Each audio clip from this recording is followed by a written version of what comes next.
जय श्री कृष्ण विद्यार्थी मित्रों, आज આપણે ધોરણ 6 ગુજરાતી વિષયમાં પગલે પગલે કાવ્ય ભણીશું, જેનો સાહિત્ય પ્રકાર છે શૌર્ય ગીત. પગલે પગલે કાવ્યના કવિનું નામ છે સંત બાલ. આ શૌર્ય ગીત એટલે કે આ કૂચ ગીતમાં કવિએ ડગલે ને પગલે આગળ વધવાની વાત કરી છે અને જીવનમાં ગમે તેટલી મુશ્કેલીઓ આવે તેમ છતાં તેનો સામનો કરી અને જીવન પંથ ઉજાળવાનું કહ્યું છે.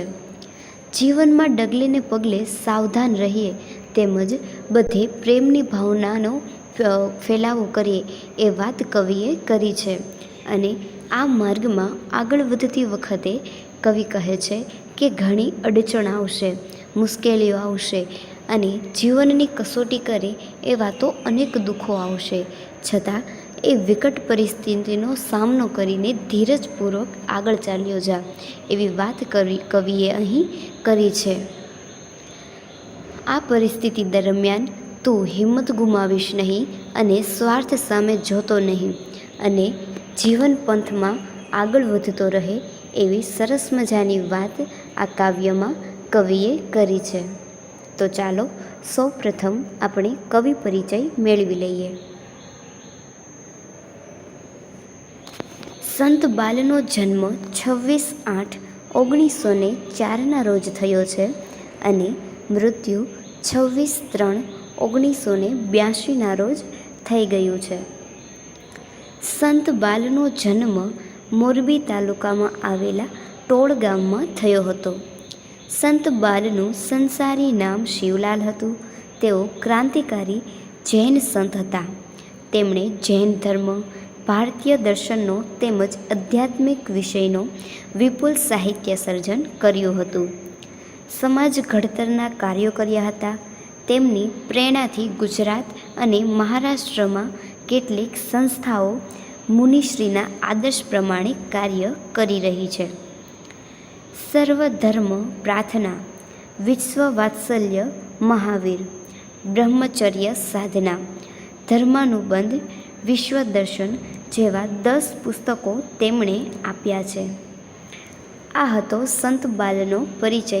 હવે સંત બાલ આ કાવ્યમાં શું કહેવા માંગે છે તે તો આપણે સંક્ષિપ્તમાં જોયું, તેમ છતાં જોઈ લઈએ તો કે પ્રસ્તુત શૌર્ય ગીત એટલે કે કૂચ ગીતમાં કવિએ ડગલે ને ડગલે આગળ વધવાનું કહ્યું છે.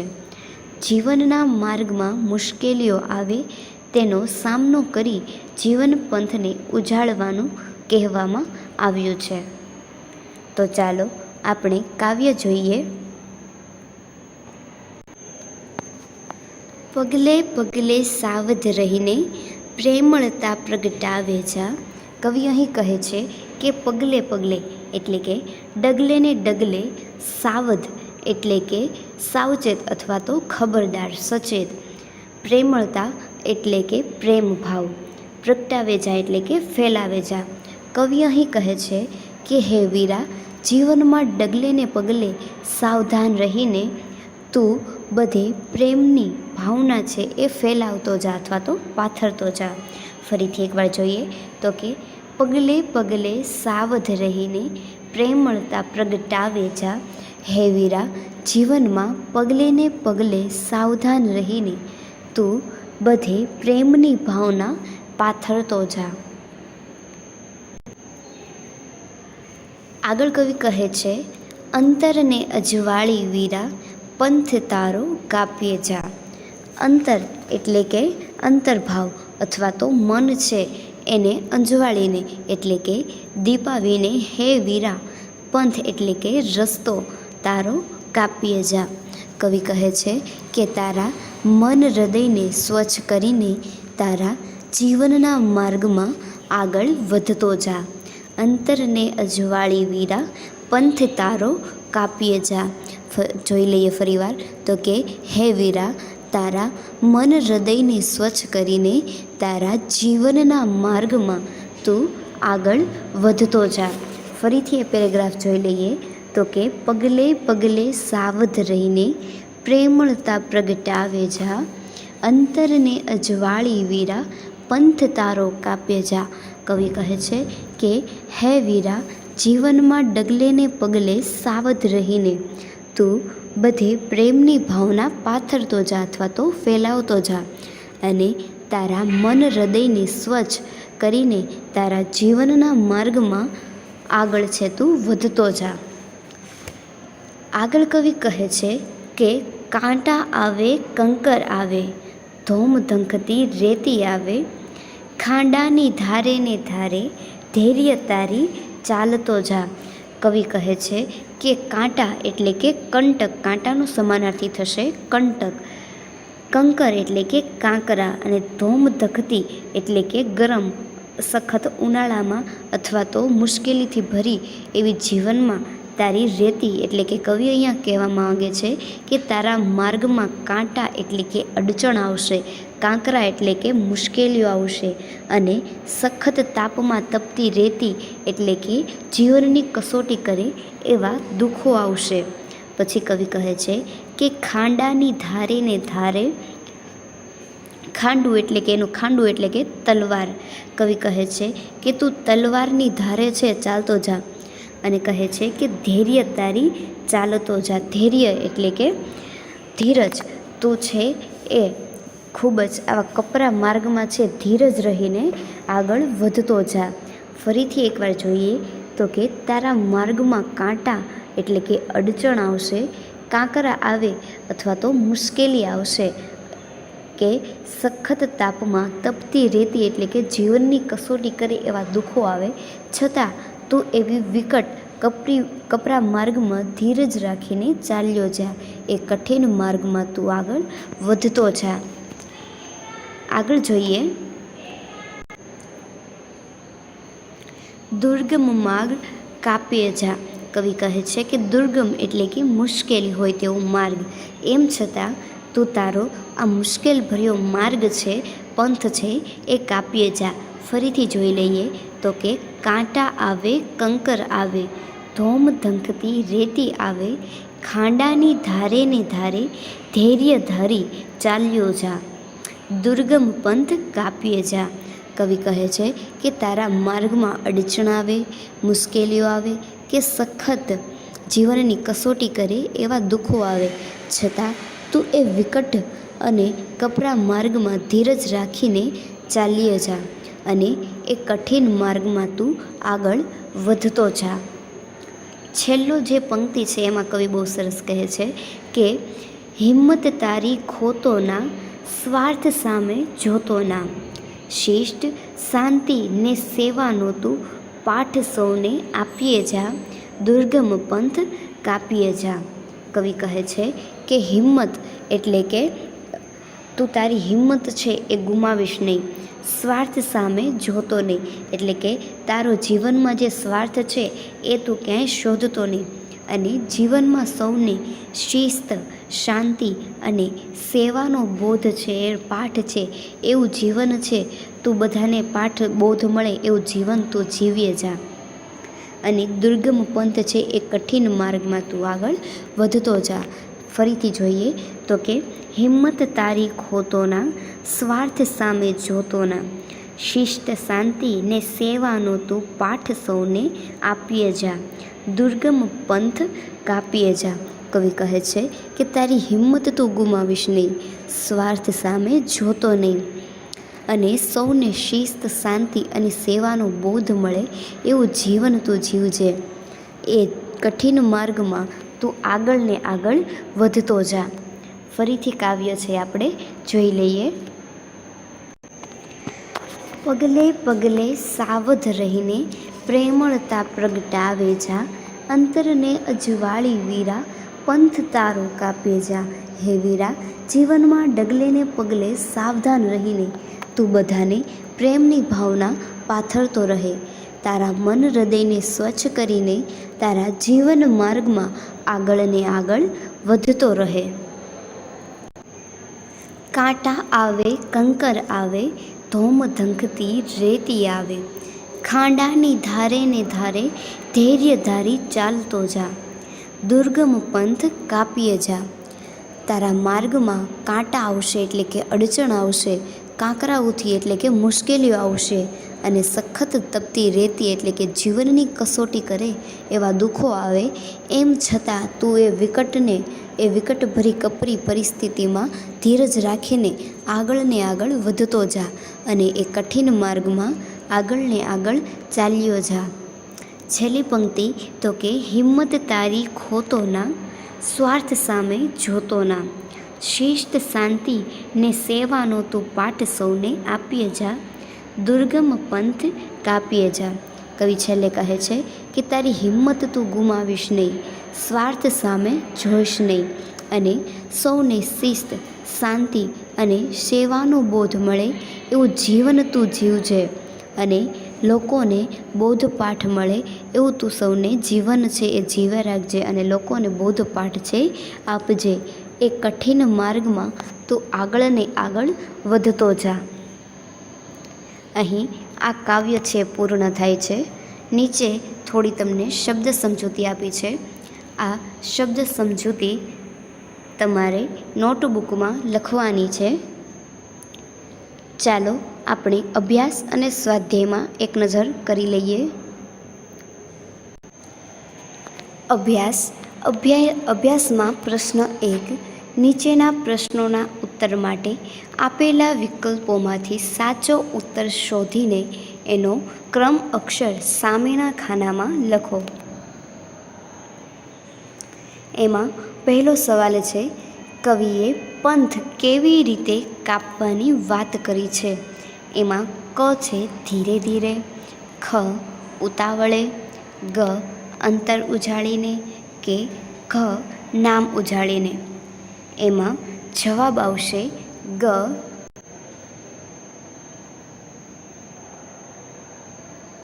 અંતર ઉજાળીને. ત્યારબાદ બીજો સવાલ જોઈએ, ખાંડાની ધારે કેવી રીતે ચાલવાનું છે. એમાં ક છે સાચવીને, ખ ધીરજથી, ગ ગંભીરતાથી કે ઘ સમય સંજોગોને. તો એમાં જવાબ આવશે ખ ધીરજથી. ત્યારબાદ ત્રીજો સવાલ જોઈએ, કવિ કોને કોને અજવાળવાનું કહે છે. કવિ કોને અજવાળવાનું કહે છે. એમાં ક ઓરડાને, ખ શેરીને, ગ અંતરને કે ઘ ગામને. એમાં જવાબ આવશે અંતરને. ત્યારબાદ બીજો પ્રશ્ન જોઈ લઈએ. બીજો પ્રશ્ન, નીચેના પ્રશ્નોના ઉત્તર એક વાક્યમાં આપો. એમાં પહેલો સવાલ છે, કવિ સ્વાર્થ સામે જોવાની ના કેમ કહે છે. કવિ સ્વાર્થ સામે જોવાની ના કેમ કહે છે. એમાં જવાબ આવશે કવિ સ્વાર્થ સામે જોવાની ના કહે છે કારણ કે માણસે નિસ્વાર્થી બનીને જીવવું જોઈએ, જેથી બીજાને શિસ્ત શાંતિ અને સેવાનો બોધ મળી રહે. ફરીથી જોઈ લઈએ. કવિ સ્વાર્થ સામે જોવાની ના કહે છે કારણ કે માણસે નિસ્વાર્થી બનીને જીવવું જોઈએ, જેથી બીજાને શિસ્ત શાંતિ અને સેવાનો બોધ મળી રહે. બીજો સવાલ છે, રસ્તે ચાલતા વચ્ચે શું શું આવે છે. એટલે કે આપણે કાવ્યમાં જોયું હતું કે કવિ આગળ વધવાની વાત કરે છે ત્યારે વચ્ચે કઈ કઈ પરિસ્થિતિ છે એ રોકે છે. તો રસ્તે ચાલતા વચ્ચે શું શું આવે છે, તો કે રસ્તે ચાલતા વચ્ચે કાંટા કાંકરા અને તડકામાં તપેલી રેતી આવે છે. એટલે કે રસ્તામાં ચાલતી વખતે જીવનમાં અડચણ મુશ્કેલીઓ અને અનેક દુઃખો આવે છે, પણ આપણે અહીં રસ્તે ચાલતા વચ્ચે કાંટા કાંકરા અને તડકામાં તપેલી રેતી આવે છે. આગળ ત્રીજો સવાલ છે, કવિ સૌને શું આપવા કહે છે. એમાં જવાબ આવશે કવિ સૌને શિસ્ત શાંતિ અને સેવાનો બોધ આપવા કહે છે. કવિ સૌને શિસ્ત શાંતિ અને સેવાનો બોધ આપવાનું કહે છે. અહીં આપણો અભ્યાસ છે એ પૂર્ણ થાય છે. ત્યારબાદ આપણે સ્વાધ્યાયની પ્રશ્નોત્તરી જોઈ લઈએ. સ્વાધ્યાયનો પ્રશ્ન 1. નીચેના પ્રશ્નોના ઉત્તર લખો. એમાં પહેલો સવાલ છે, કવિ હિંમત ખોવાની શા માટે ના પાડે છે? કવિ હિંમત ખોવાની શા માટે ના પાડે છે? એમાં જવાબ આવશે, જીવનનો માર્ગ મુશ્કેલીઓ, દુઃખો તેમજ યાતનાઓથી ભરેલો છે. આપણે હિંમત ખોઈ બેસીએ તો એ માર્ગમાં આગળ વધી શકાય નહીં. તેથી કવિ હિંમત ખોવાની ના પાડે છે. ફરીથી જોઈ લઈએ. જીવનનો માર્ગ મુશ્કેલીઓ, દુઃખો તેમજ યાતના એટલે કે મુશ્કેલીઓથી ભરેલો છે. આપણે હિંમત ખોઈ બેસીએ તો એ માર્ગમાં આગળ વધી શકાય નહીં. તેથી હિંમત ખોવાની ના પાડે છે.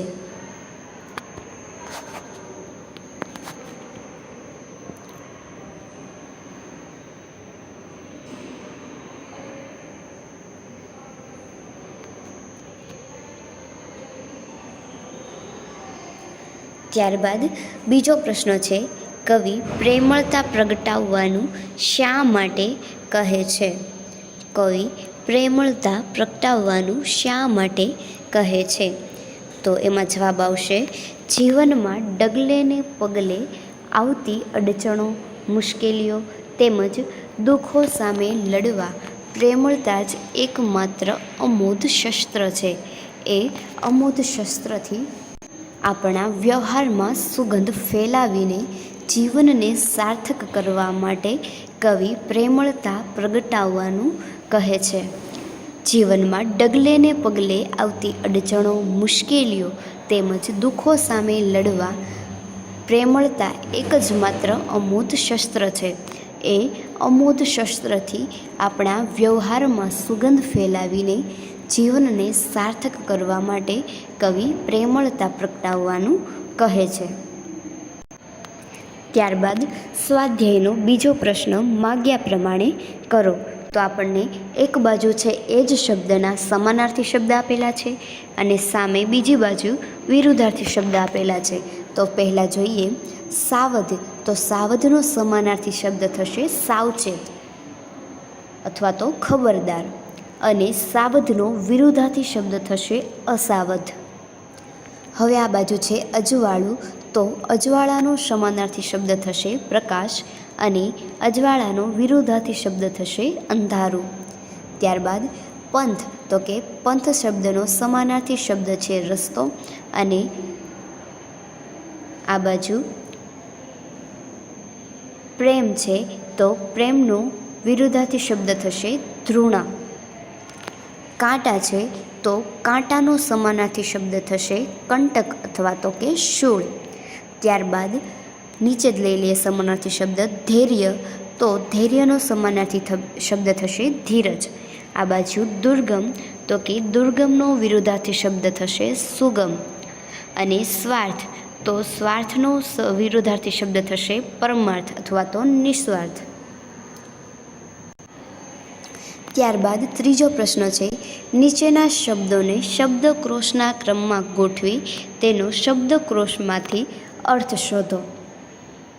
તો પહેલાં આપણને આપેલું છે ધૈર્ય, પ્રેમળતા, શિસ્ત, પાદર, કંકર, હિંમત, પ્રસ્તુત, અપેક્ષા, ગાંસડી, જ્ઞાન, ક્ષમા અને ત્રિવિધ.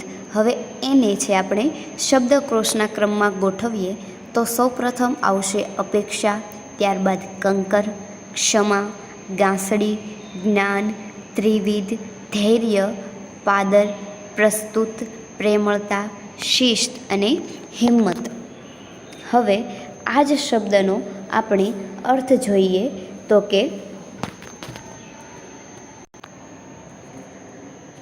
એમાં છે અપેક્ષા. પહેલું અપેક્ષા છે તો એનો શબ્દનો અર્થ થશે અપેક્ષા તો કે ઈચ્છા. કંકર. તો કે કંકરનો અર્થ થશે કાંકરા. ત્યારબાદ ત્રીજું છે ક્ષમા. તો એનો અર્થ થશે માફી. ત્યારબાદ ગાંસડી એટલે કે પોટલી. જ્ઞાન તો તેનો અર્થ થશે સમજ અથવા તો જાણ.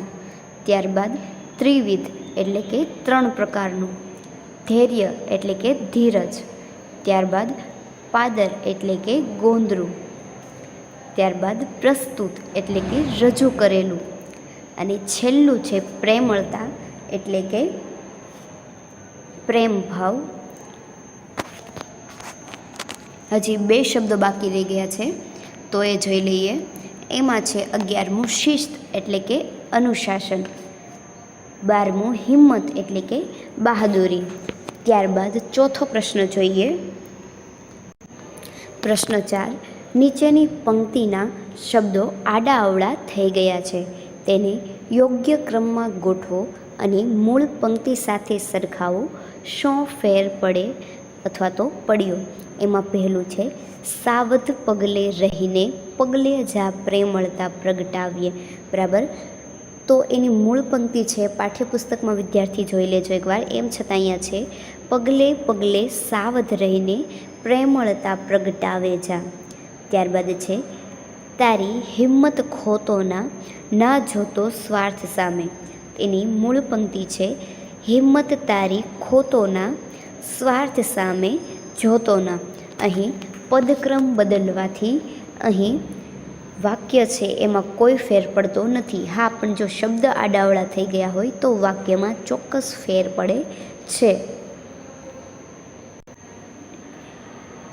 ત્યારબાદ છે 5મો સવાલ. એમાં છે 5મો સવાલ, નીચેના શબ્દોના સમાનાર્થી શબ્દો કોષ્ટકમાંથી શોધો. એમાં પહેલું છે સભર. તો સભરનો સમાનાર્થી શબ્દ થશે ભરપૂર, જે કોષ્ટકમાં આપેલો જ છે. ત્યારબાદ પંથ. તો પંથનો સમાનાર્થી શબ્દ થશે